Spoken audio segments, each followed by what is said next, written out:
y'all, Katie here with another Tech Tuesday video for you. With all of our learning going to remote and online, I wanted to show you all some ways you can set up your Google Classroom to be online for your students. There are some teachers out there who have never used Classroom before and it's their first time, so I hope y'all find this video super helpful. But I know there's also some teachers who do use Google Classroom regularly but might be wanting to know some more ways to transform some of their more in-class work to an online format. So without further ado, let's get started. Here is my demo class for that I made for online. So if you haven't already, I would recommend making a class that's just online. Um, this is going to be a little bit easier than trying to rearrange a class that you might already done. But if you've done that already, it's completely fine. But if you're still kind of trying to figure out what to do with Classroom, I would recommend going ahead and making a new class that's just for online. So I'm going to kind of show you what I've done so far to set up my classroom, and then I'm going to walk you through some steps in making some of your lessons more online friendly. So here's my demo online classroom. First thing I'm going to do is go to the classwork page. And here is what I have done so far is I have made a topic that is just resources and links for the students, such as if you want to give them some information on how to schedule a tutor lesson or give them some like important tools for remote learning, any kind of resources that you think will help your students navigate Google Classroom or complete your online assignments or just some information. And then here I have my first week 1. I would definitely recommend doing like week 1, week 2, week 3 with your class, because that way I think it'll make it a little easier for your students to complete online work. Usually, some teachers will have their classroom set up in a way that they're going by like units or chapters, but since this is kind of new territory and everything, I would suggest just doing each week and assigning work on Monday and making it due on Friday. If you just put everything in your classroom at once, you might have some of your students just do everything in like a week and then be like, okay, I'm done. And, we kind of want to give them stuff to work on in each week until we come back to school. So let me show you what you should do first is you should make topics. So here I'm going to click on the create button, and right here you can see the topic. Before you add any work in your classroom, you can go ahead and like make all of your topics for each week. Or if you do already have assignments in your classroom, you can actually add assignments to topics, and I'll show you how to do that as well. So I'm going to click on the topic button and I'm going to go ahead and do week 2.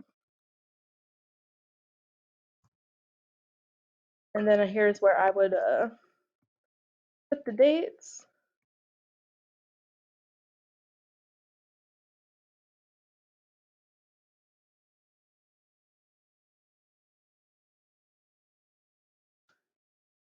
And when I add that, it's going to come right up here to the front. So you can actually go ahead and click on it and drag it down to where you would want it in your classroom.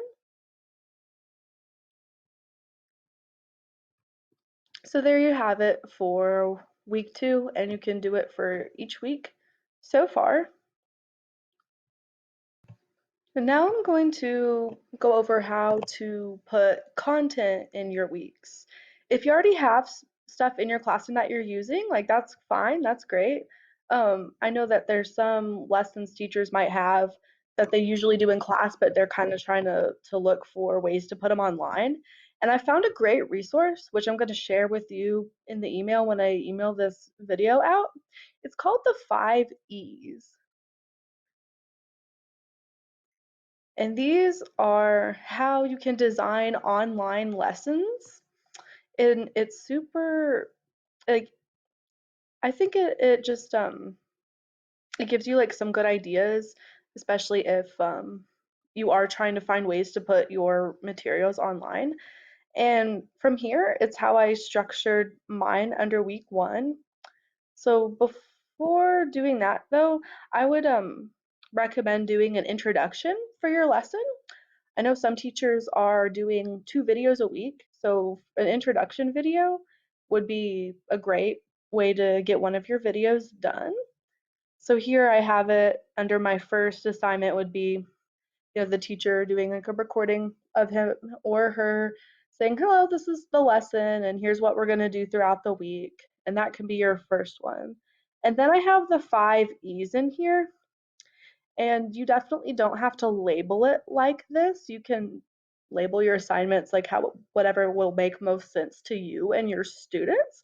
I just kind of want to show you how the structure is.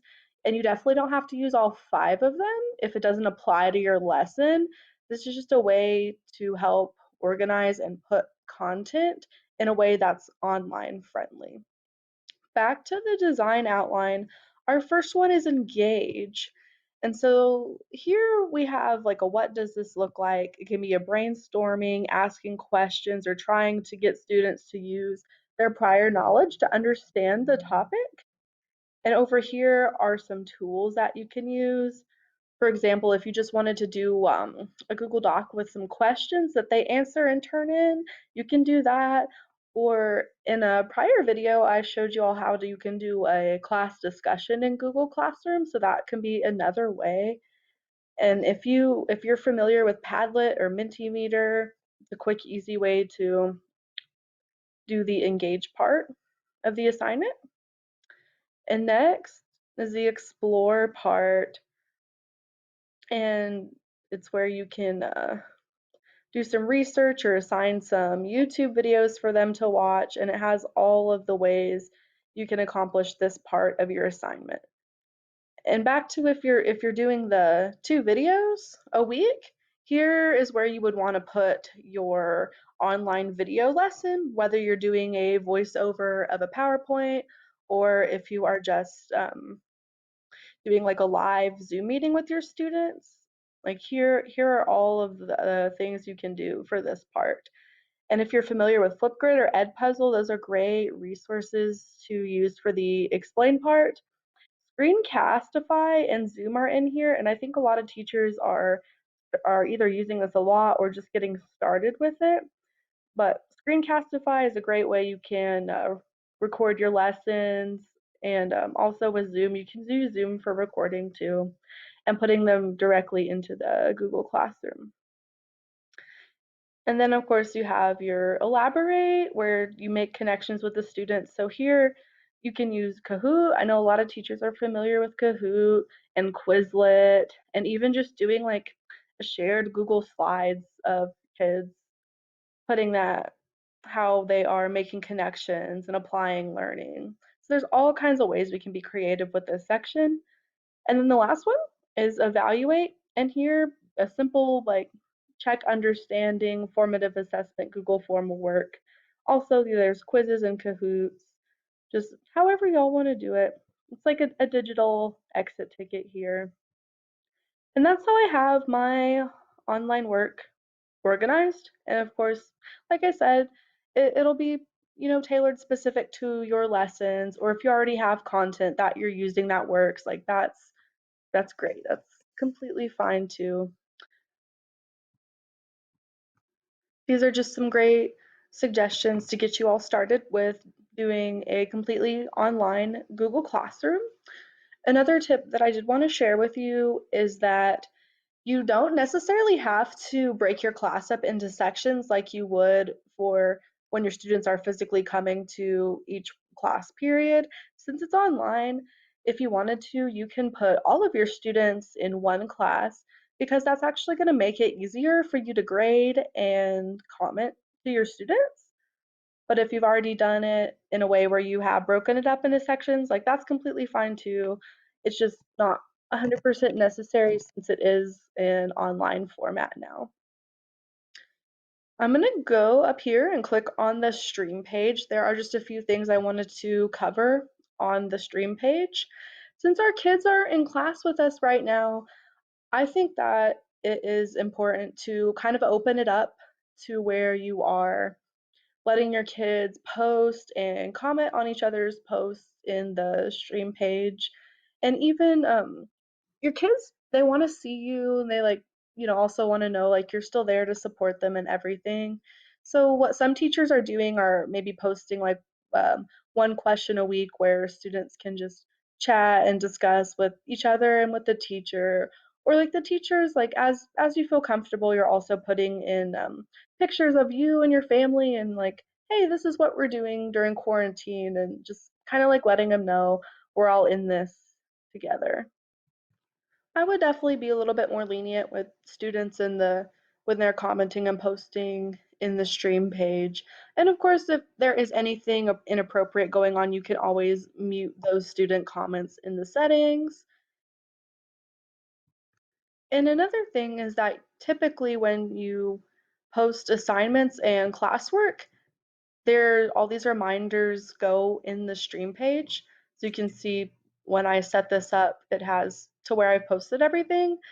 But I'm going to show you how to turn that off so that way the stream page can be more for discussion and chatting. It's kind of like the classroom hallway, and then the classwork page is like actually being in the classroom. So all of our assignments and classwork are here, and the stream page is more for just answering questions and chatting and discussing.